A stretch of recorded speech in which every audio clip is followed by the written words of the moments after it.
Hello dear students, इस tutorial में हम द स्क्वायरल पोएम को स्टडी करने चल रहे हैं। और ये पोएम बहुत ही छोटी पोएम है, सिर्फ 6 लाइन की है, यानी एक स्टेंजा में ही कवर हो जाती है। बहुत ही प्लेफुल चीयरफुल मूड में ये पोएम लिखी गई है। स्क्वायरल बहुत ही कॉमन नेचुरल क्रीचर जो हमारे आसपास हमने ज़रूर उसको देखा है। हम देखते हैं बहुत ही लाइवली, बहुत ही एनर्जेटिक, बहुत ही फास्ट पेस मूवमेंट के साथ यहाँ से वहाँ मूव करता रहता है ये स्मॉल क्रीचर। तो बहुत ही एक like an attitude of a children, like an attitude of a child, उस हिसाब से इस पोएम में स्क्वायरल को एक ह्यूमन कैरेक्टर की तरह से पेश किया गया है। कोई ख़ास मैसेज नहीं है पोएम में, बस इन्जॉय करिए, क्योंकि पोएट्री लिटरेचर का हिस्सा होता है और इमेजिनेशन रिफ्लेक्ट होती है पोएम में। और हमें भी फुली इन्जॉय करना चाहिए अपनी इमेजिनेशन में, जितना हम इमेजिन कर सकते हैं डीप उतना। तो पोएम में अच्छी खासी विविड इमेजरी का भी प्रयोग हुआ है। अगर हम इंग्लिश में कहें तो द वन स्टेंजा पोएम है ये, and presents a charming and light hearted description of squirrels behavior and personality using vivid imagery and playful language. Throughout the poem has been cheerful, और हमारे दिमाग में अपनी एक छाप छोड़ती है कि अपनी इमेज बनाती चली जाती है। इसी को कहते हैं इमेजरी। जैसे हमने बताया कि पोएम के स्ट्रक्चर की बात करें तो ये वन स्टेंजा पोएम है, मतलब it is a one stanza poem. और दो सेंटेंसेस हैं इसमें, एक सेंटेंस यहाँ पे ख़त्म होता है, एक सेंटेंस यहाँ पे ख़त्म होता है। और ग्रे, प्ले और वे में आपको राइमिंग स्कीम मिलती है इसके अंदर। अगर हमें इसकी राइमिंग स्कीम निकालनी हो तो A B C B D B, ये इसकी राइमिंग स्कीम निकलेगी, मतलब A B C B D B. और इसकी जो पोइटेस हैं मिल्ड्रेड बाउल्स आर्मस्ट्रॉन्ग, जो कि जिनका जन्म शिकागो में हुआ था, बहुत ही फेमस सिटी है all over the world and America का। और इन्होंने बच्चों के लिए लिखा, मतलब ही she was children's author. So let's read out the poem. He wore a question mark for tail, an overcoat of grey. He sat up straight to eat a nut. He liked to tease and play. And if he ran around his tree, he went the other way. So simple. तो चलिए हम line by line explain करते हैं poem को, क्योंकि हमारा academic video है तो बहुत ही कंप्रेहेंसिव होना भी चाहिए। So let's start explanation. You have seen squirrel sitting on the ground eating a nut. आपने, क्योंकि उसको नट बहुत पसंद होती है ना, मूंगफली वगैरह बहुत पसंद करती है, तो आपने देखा होगा अपने आसपास व्हाट इट लुक लाइक। तो आप जब गिलहरी को देखते हैं तो वो कैसी दिखाई देती है, देखिए जैसे यहाँ पे दिखाई दे रहा है ऐसे दिखाई देती है। Here is a poets description, poet कैसे उसको डिस्क्राइब करता है, सिर्फ एक स्क्वेरल को लेके वो हमें पढ़ना है। He wore a question mark for tail. अब यहाँ पे देखिए, मार्क का मतलब हो गया कोई साइन है ना, या कोई सिंबल है, कोई प्रतीक है, कोई चिन्ह है। तो ही से मतलब ये है कि यहाँ पे इन्होंने स्क्वायरल को एक ह्यूमन करेक्टरिस्टिक दिया हुआ है, एक व्यक्ति बना दिया है, एक बच्चा बना दिया, एक प्रकार से हम कहेंगे। क्योंकि हम हिंदी में बोलते हैं तो गिलहरी चलती है, जाती है, चढ़ती है पेड़ पे, उसको स्त्रीलिंग समझते हैं, पर यहाँ पे इन्होंने इसको प्लूरल माना है और ही कह के यहाँ पे इन्होंने एड्रेस किया है। तो ही वोर मतलब squirrel wore a question mark for tail. तो वोर मतलब होता है एक प्रकार से पहनना या धारण करना। टू पुट ऑन मतलब उसको अपनी बॉडी पर उसको यूज़ करना, पहनना। तो he wore a question mark for tail, tail का मतलब उसकी पूँछ। तो गिलहरी को जब हम देखते हैं तो उसकी जो पूँछ है ना, वो एक क्वेश्चन मार्क की तरह नज़र आती है, जैसे आप इसमें आप देख रहे हैं। और यहाँ पे वो सब का मतलब ये है कि ये पास्ट टेंस में, मतलब वो बोल रहे हैं कि उन्होंने गिलहरी को जब देखा तो वो एक प्रकार से अपनी पूरी बॉडी पर एक क्वेश्चन मार्क बनाई हुई थी। His tail has adopted a question mark form. अगर हम इंग्लिश में डिस्क्राइब करें तो ये होगा he wore a question mark for tail का डिस्क्रिप्शन होगा कि it is a metamorphical description of the squirrel's tail which is long and curved like a question mark. The intention behind this description is to highlight the distinctive shape of the squirrel's tail. The squirrels की tail बहुत ही अलग होती है, उसको describe करने के लिए उन्होंने यहाँ पर इस लाइन को यूज किया है। और सिर्फ he wants to highlight the this form of tail of squirrel. एक मेटामॉर्फिकल डिस्क्रिप्शन का मतलब ये है कि यहाँ पर एक कंपैरिजन किया गया है, क्योंकि हम मेटाफॉर में क्या करते हैं कि कंपैरिजन करते हैं। आप छोटे बच्चे हैं तो आप बस इतना ही समझ लीजिए। और यहाँ पे किस चीज़ का कंपैरिजन है, यहाँ पे टेल का कंपैरिजन है किससे कंपैरिजन हो रहा है टेल का? क्वेश्चन मार्क से।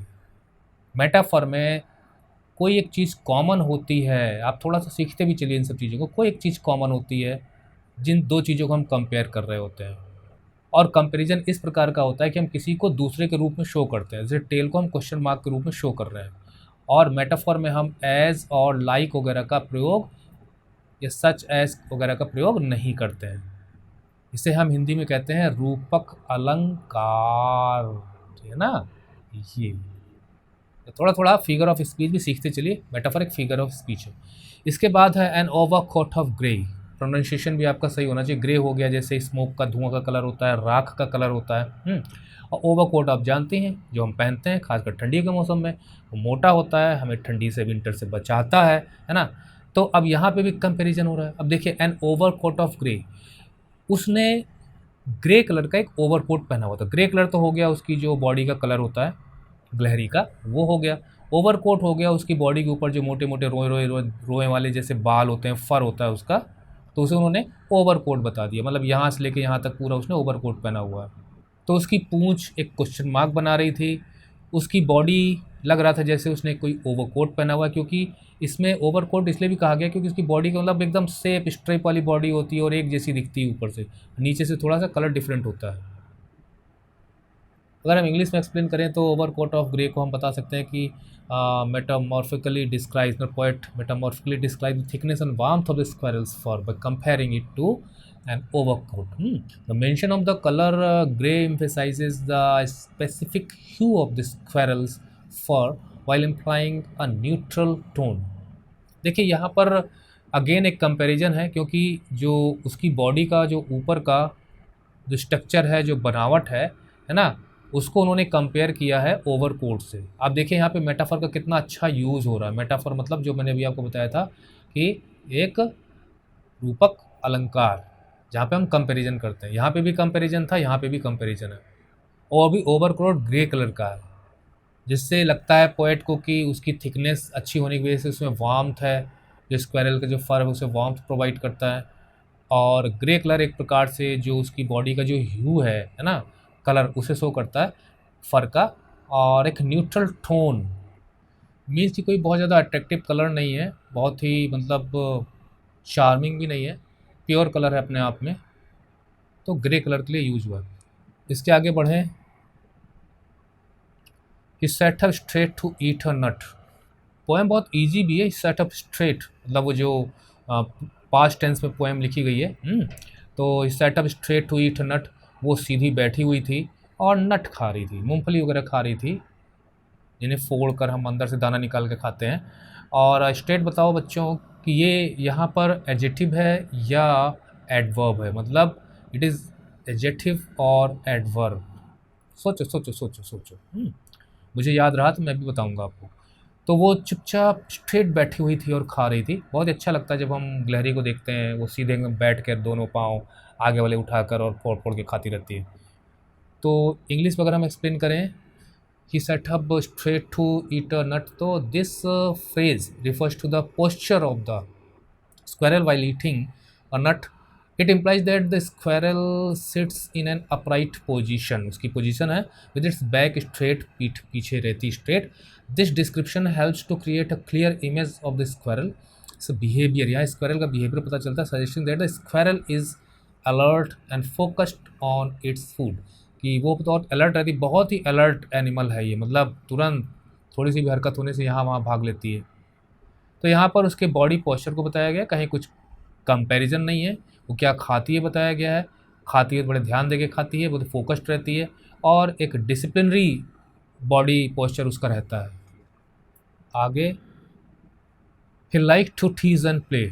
देखिए अगेन पास्ट टेंस, वो टीज़ करने और प्ले करने की कोशिश करी थी। जैसे एक चाइल्ड होता है ना, थोड़ा सा बड़ा होता है तो आप हंसता है, आपके साथ खेलना चाहता है, आपके पास आता है, फिर आपसे दूर भागता है कि आप उसके पीछे पीछे भागो। तो उसी प्रकार से बहुत ही प्लेफुल वे में इसका बिहेवियर डिस्क्राइब किया गया है। उसे छेड़ना, परेशान करना, तंग करना, हंसी मजाक में जो होता है उसे हम टीजिंग कहेंगे। तो हमारे पास नहीं आती, हमसे दूर भागती है, उसी को कहा गया टीज़। और प्ले मतलब उसे खेलना अच्छा लगता है ना, मूव करना, इधर उधर कूदना, चढ़ना पेड़ पर, अगर हम इसे इंग्लिश में डिस्क्राइब करें तो इसे हम इस तरह डिस्क्राइब कर सकते हैं कि this phrase conveys the squirrels lively personality and it's fondness for interacting with its surroundings. It implies that the squirrel enjoys playful behavior, मतलब which is often seen in squirrels as they chase each other and jump from tree to tree. The squirrel's enjoyment of playful activities and its inclination to engage in mischievous behavior. तो बहुत ही mischievous लगती है poet को, तो ऐसा लगता है उसे लोगों से इंटरेक्ट करना बहुत अच्छा लगता है, उसकी बहुत लाइवली पर्सनालिटी को शो करता है उसका मूवमेंट. टीज़ एंड प्ले का मतलब यह है उसका जो फास्ट और पेसफुल मूवमेंट होता है यहाँ से वहाँ जाने का, क्योंकि वो इधर इधर इधर उधर बहुत तेज़ी से क्विक मूवमेंट्स बनाती है. तो उसके प्लेफुल बिहेवियर को यहाँ पे शो किया जा रहा है ना. एक गिलहरी दूसरी गिलहरी के पीछे भी भागती है, फिर तुरंत पेड़ पे चढ़ जाती है ना. Playful mood. आगे and if ran around his tree. अब यहाँ तक तो एक प्रकार से ये बताया गया है कि उसका किस प्रकार का बिहेवियर है, किस प्रकार की वो एक्टिविटी करती है. हिंदी में तो यही बोलेंगे, इंग्लिश में करता है ये गिलहरी प्रकार से. अब यहाँ से ह्यूमन इंटरवेंशन होता है तो क्या होता है. And if you ran around his tree, जब हम उसके पास पेड़ के आसपास, क्योंकि गिलहरियाँ पेड़ के आसपास ही पाई जाती हैं, तो जब हम दौड़ कर उसके आसपास जाने की कोशिश करते हैं, हिस्ट्री लिखा गया है यहाँ पे, यू शोइंग पोजीशन. तो हिस्ट्री को अगर आप इमेजिन करें तो समझ सकते हैं, नहीं तो छोड़ दीजिए. हिस्ट्री का मतलब यह है कि एक प्रकार से ओनरशिप यहाँ पे शो कर रहा है कि गिलहरी अपने पेड़ जिस पर वो अक्सर चढ़ती है, जिसके आसपास वो रहती है, तो उसका पेड़ हो गया. ओनरशिप शो हो रहा है यहाँ पे कि वो अपने पेड़ के आसपास जहाँ पे उसने घर बनाया, जहाँ पे वो रहती है, जहाँ के आसपास घूमती रहती है, तो जब हम वहाँ पर जाने की कोशिश करते हैं उस पेड़ के आसपास गिलहरी को पकड़ने के लिए, कुछ भी करने के लिए, ही वेंट द अदर वे, तो वो दूसरी तरफ भाग जाती है हमसे. क्विक पेस मूवमेंट ऐसा ही होता है. अगर हम इंग्लिश में डिस्क्राइब करें तो and if ran around his tree he went the other way, तो हम इसको डिस्क्राइब कर सकते हैं. This phrase indicates that the squirrel is comfortable and familiar with its surroundings. बिल्कुल होता है, particularly with its tree. It also implies that the squirrel is aware of its surroundings and may have sense of territorial ownership over the tree. It shows the squirrel's cleverness and ability to adapt to its environment. It suggests that the squirrel is aware of its surroundings and can quickly change direction to avoid danger or unwanted attention. जब उसे लगता है कि कुछ ज़्यादा attention मुझे मिल रहा है, लोग इंटरफेयर कर रहे हैं, तो तुरंत मूव कर जाती है. ये उसका एक प्रकार से जो बिहेवियर है, ये बिहेवियर यहाँ पर हम कह सकते हैं कि उसे अपनी सराउंडिंग्स का अच्छा खासा ख्याल रहता है कि कहीं फंसे ना, पकड़ी ना जाए.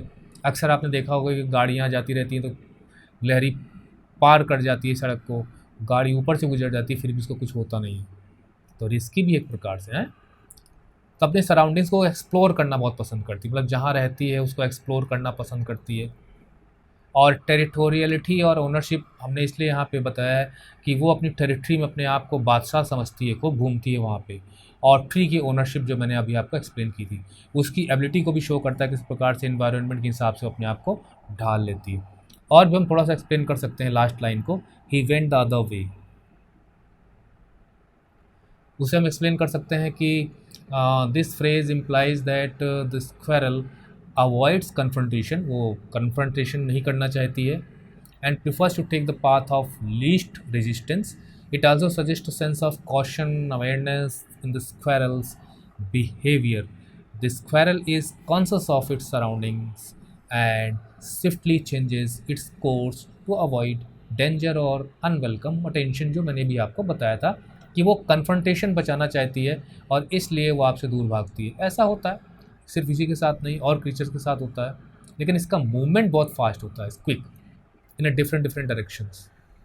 तो बहुत ही कॉशस रहती है, बहुत अवेयर रहती है. जैसे कौवे को देखा होगा आपने, कितना अवेयर रहता है वो, और तुरंत अपना रास्ता वो बदल लेती है अगर कोई डेंजर उसको दिखाई देता है.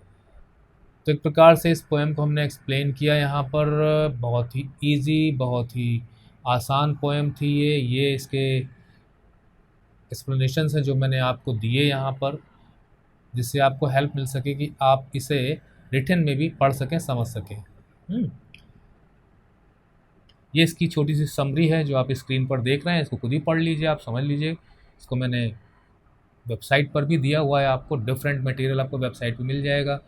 ये एनसीईआरटी की बुक क्लास 7 से हमने ली है पोएम, तो वहाँ जो उसके क्वेश्चंस हैं उसके आंसर्स भी आपको मिल जाएंगे। और फिर वीडियो डिस्क्रिप्शन में आपको एक नंबर मिलेगा व्हाट्सएप का, अगर आप हमसे कुछ हेल्प चाहते हैं तो आप बेझिझक हमें मैसेज करिए, और क्या चाहते हैं आप हमसे वो भी हमें बताइए। सो ट्यूटोरियल को ख़त्म करते हैं। सभी बच्चों को, व्यूअर्स को, लर्नर्स को बाय बाय कहते हैं। See you in the next tutorial. Thank you.